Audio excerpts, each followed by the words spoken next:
Oke, kita mulai ya. Di cerita hari ini saya akan jelasin bagian-bagian dari mesin roasting. Oke, ini ada dua mesin roasting nih. Yang satu ukurannya besar, ini kapasitas 5 kilogram. Lalu mesin roasting yang kapasitasnya 1 kilogram. Nah, mesin roasting itu ada beberapa tipe. Yang dua ini yang sekarang kita lihat, ini adalah tipe mesin roasting model drum. Dan untuk kebanyakan mesin roasting hari ini yang paling populer di Indonesia adalah yang tipe drum seperti ini, di mana di bagian dalam mesin ini ada drum macam-macam ya materialnya. Ada yang dari besi, ada yang dari stainless steel, ada yang gunain carbon steel, entah dengan dilapis keramik dan sebagainya. Jadi banyak tipe dari drum. Nah, kita belum bahas detail sampai ke sana, cuman saya akan jelasin bagian-bagian dari mesinnya dulu. Nah, yang atas ini biasanya disebut hopper. Ini adalah tempat masuknya biji kopi pertama kali. Jadi biji kopi itu yang kita akan roasting, katakanlah misalnya mesin ini 5 kg, berarti kita akan masukkan green bean 5 kg ke sini. Ini ada pintunya, posisi terbuka, posisi tertutup. Nah, lalu ada dua indikator utama yang digunakan untuk melihat temperatur di mesin roasting. Umumnya mesin roasting itu punya dua paling tidak. Satu, dia membaca temperatur untuk temperatur beans. Yang kedua, ini membaca temperatur ruangan. Nah, posisi peletakan temperatur ruang ini ada di beberapa tipe mesin. Biasanya ada yang diletakkan seperti ini di faceplate, di plat bagian depan drum. Jadi dia membaca area di dalam drum ini yang tidak terkena biji kopi. Jadi mesin ini rotasinya clockwise ke arah jarum jam. Dia ke sebelah kanan dengan blade yang miring mendorong biji kopi ke depan untuk yang area bawah. Sehingga beans itu dia akan terdorong ke sisi sebelah kanan dari mesin ini ya. Jadi area yang sebelah sini kosong. Nah, temperatur ini membaca area yang kosong. Umumnya disebut sebagai room temperatur atau drum temperatur. Lalu yang terkena biji kopi disebut beans temperatur. Ini analog. Sementara di mesin kecil ini dia menggunakan thermocouple. Jadi ini sama fungsinya, bentuknya juga sama seperti yang analog, hanya dia data analog itu dikirim ke panel yang disebut PID seperti ini. Nah, ini PID. PID ini nanti yang ngerubah data analog dari thermocouple dirubah ke data digital, ditampilkan dalam bentuk temperatur. Nah, perbedaannya, kalau di mesin besar posisi room temperatur ini terletak di faceplate, sementara di mesin kecil ini dia tidak diletakkan di faceplate, dia diletakkan di area leher dari saluran untuk beans masuk dan yang ke airflow. Ini sebenarnya tidak ada perbedaan terlalu signifikan apakah diletakkan di faceplate atau diletakkan di leher. Hanya mungkin yang dibedakan adalah akurasinya aja. Ketika diletakkan di faceplate dia akan lebih condong untuk membaca kondisi temperatur di dalam drum. Sementara untuk peletakannya model seperti ini yang diletakkan di leher dari mesin, ini cenderung akan membaca temperatur panas yang dihirup oleh blower. Nah, semua mesin roasting yang cukup lengkap, biasanya mereka dilengkapi oleh blower airflow. Ini adalah blower airflow. Di mesin ini letaknya dari sebelah kanan. Jadi, blower ini ada keongnya, yang di dalamnya ini ada kipas. Beberapa ada yang model sentrifugal, ada yang modelnya dia dengan ya banyak model ya. Fungsinya adalah menghirup udara dari dalam drum. Nah, yang disedot itu selain asap hasil pembakaran dari roasting, itu juga dia berfungsi untuk nyedot saf. Saf adalah kulit ari yang awal menempel di green bean. Lalu dibuang ke cyclone. Nah, cyclone ini fungsinya untuk memisahkan saf itu tadi, dikumpulkan di tabung bawah. Di sini tuh modelnya karena dia masuknya dari samping ya, jadi dia akan membentuk cyclone berputar. Nah, pipa yang ini di kedalamannya mungkin sekitar segini ya. Ketika tekanan dari blower ini menekan ke bawah, shaft itu, karena berat jenis shaft itu lebih berat daripada asapnya, shaft itu akan terkumpul di bawah sini. Kemudian sisa tekanan yang ada berupa asap itu akan terbuang melalui cerobong yang atas sini. Sama seperti yang di mesin kecil. Jadi mesin kecil ini dia juga punya jalur untuk airflow-nya, ada blower keongnya juga, lalu ada cyclone-nya. Jadi fiturnya sama. Nah, ada beberapa mesin yang menggunakan pengontrol untuk airflow. Contohnya di mesin ini, dia ada pengempos.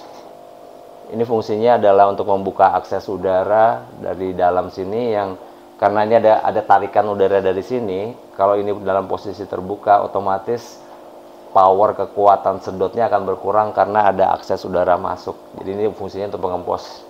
Dia bisa diatur besar lubang akses udaranya, sehingga kalau ditutup seluruhnya, jadi motor ini akan punya kekuatan full untuk menyedot udara yang ada di dalam drum. Sementara di mesin ini dia tidak dilengkapi dengan pengempos, namun untuk motornya itu dilengkapi dengan dimmer atau pengatur kecepatan, sehingga kecepatan kipas ini bisa diatur, baik kecepatannya mulai dari pelan sampai dengan kencang, itu untuk melemahkan atau untuk memperkuat hisapan yang dikerjakan oleh si blower ini. Nah,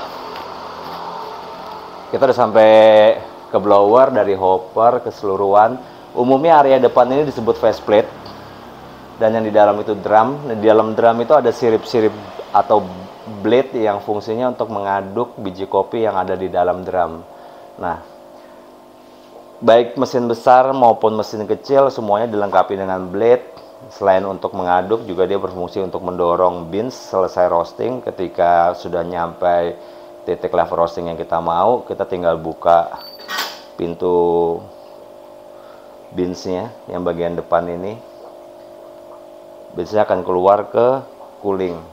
Sama juga di mesin besar ya, seperti itu. Kita bisa lihat posisi dalam drumnya. Nah, rata-rata umumnya mesin dengan tipe drum dia dilengkapi 2 bearing depan belakang yang berfungsi untuk menahan drum, as drum ini, dan dilengkapi dengan checker. Checker ini adalah sendok untuk mengecek beans. Jadi ketika teman-teman sedang roasting, pengen lihat secara visual langsung, ini fungsinya untuk mengambil beans yang di dalam, dan beansnya akan bisa dilihat di sendok checker ini. Checker itu artinya ngecek ya, jadi checker. Nah, tambahan lain, biasanya mesin roasting juga dilengkapi dengan kaca intip. Kaca intip ini fungsinya buat ngelihat warna, pergerakan, jadi kita bisa ngelihat seperti apa putaran beans yang ada di dalam drum, dan kita bisa ngelihat perubahan warna dari beans itu ketika di roasting, baik light, medium sampai ke dark roastnya. Nah, pada prinsipnya mesin roasting itu di tipe drum seperti ini adalah serupa dengan oven. Jadi fungsi dia adalah untuk memanaskan biji kopi yang tadinya masih mentah, digoreng atau dipanggang secara tanpa menggunakan minyak. Jadi namanya sangrai ya. Dan untuk mencapai level kematangan yang kita harapkan. Jadi kalau teman-teman lihat, ini yang gampang dibuka kompornya yang mana nih? Ini ya. Kita bisa lihat, jadi ini dilengkapi dengan kompor. Ya, untuk mesin yang sederhana seperti 2 mesin ini, dia kompornya direct flame, artinya kompornya itu langsung. Ini ada burner, ini ada drumnya, jadi apinya tuh langsung bakar ke drum dari mesin roasting ini. Agak gelap ya, nggak apa-apa. Nah, api yang memanaskan drum, kemudian temperatur panas di dalam ruang drum itu sudah mencapai temperatur yang kita inginkan, baru kita masukkan beansnya. Jadi beans itu dipanggang tanpa menggunakan minyak yang tadi saya bilang sangrai itu di dalam mesin ini. Nah, kenapa sampai ada mesin roasting? Ya, salah satu alasan yang paling mendasar adalah konsistensi dari hasil sangrai dibandingkan dengan menggunakan metode tradisional dengan gerabah, dengan tembikar tanah liat atau dengan penggorengan. Kita tetap bisa melakukan itu. Nanti kita akan coba di video-video selanjutnya untuk merosting kopi secara tradisional dulu sebelum kita mencoba mengroasting dengan mesin modern. Nah, prinsip utamanya itu. Lalu berikutnya adalah biji kopi yang disangrai di mesin, dia harus segera didinginkan. Kenapa harus segera didinginkan? Dalam roasting itu paling tidak ada 2 fase yang terjadi di biji kopi. Yang pertama, dia menyerap panas. Yang kedua, dia mengeluarkan panas. Jadi karena sifat biji kopi itu serupa dengan kayu, ketika dia dipanaskan, dia akan menyerap panas itu ke dalam biji kopinya. Panas itu setelah terkumpul di dalam, setelah sampai titik kulminasi maksimumnya, biji kopi itu akan mengeluarkan panas kembali. Seperti kalau kita bakar arang, arangnya dipakai untuk masak, untuk bakar sate dan sebagainya. Biji kopi punya sifat yang sama, jadi ada fase di mana dia mengeluarkan panas. Dan ketika dia mengeluarkan panas, dia akan terus meningkatkan tingkat kematangannya karena panas yang di dalam itu terus naik. Nah, fungsi dari cooling drum ini adalah untuk mendinginkan seketika kopi yang sudah selesai kita sangrai untuk tidak terus meningkatkan level roasting yang dikejar.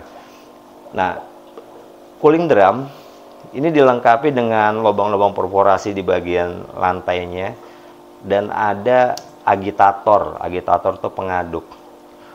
Pengaduk ini fungsinya supaya biji yang selesai di roasting teraduk. Lalu di bawah ini ada blower untuk menghisap udara panas yang ada di dalam cooling drum ini dari beans itu tadi, dibuang keluar. Nah, kalau di mesin ini blower untuk penghisapnya itu ada di samping sini. Ini hanya kipas biasa ya, ukuran 12 inch. Sementara kalau di mesin ini dia menggunakan blower keong. Jadi pipa saluran ini dia menuju ke bagian bawah dari cooling drum, menghisap udara panasnya lalu dibuang keluar. Nah, itu fitur-fitur utama. Selebihnya di dalam mesin roasting itu yang lain sifatnya adalah aksesoris pelengkap untuk mempermudah pekerjaan, seperti ada tray untuk shaft sisa hasil roastingan, lalu ada juga lampu untuk membantu pencahayaan di area checker, untuk di area kaca intip. Juga ada panel kontrol yang mengatur gas, saklar, dan yang lain-lain. Di mesin ini kita bisa lihat. Jadi mesin ini menggunakan gas LPG ya. Gas LPG dari tabung baik 3 kilo, 12 kilo juga bisa. Dia menggunakan 2 manometer. Nah, fungsi manometer ini adalah untuk mengukur tekanan gas. Manometer yang pertama, ini kan katakanlah di sini ada gas, selang masuk ke nipple gas ini. Ketika keran dari tabung gas itu dibuka, pressure tekanan dari gas itu akan pertama kali dibaca oleh manometer 1. Manometer 1 ini dia akan menunjukkan tekanan dari keran gas yang ada di tabung. Jadi kalau misalnya kita buka keran gasnya, jarum ini akan naik untuk menunjukkan berapa banyak bukaan dari tabung gas ke area ini. Berikutnya ada keran.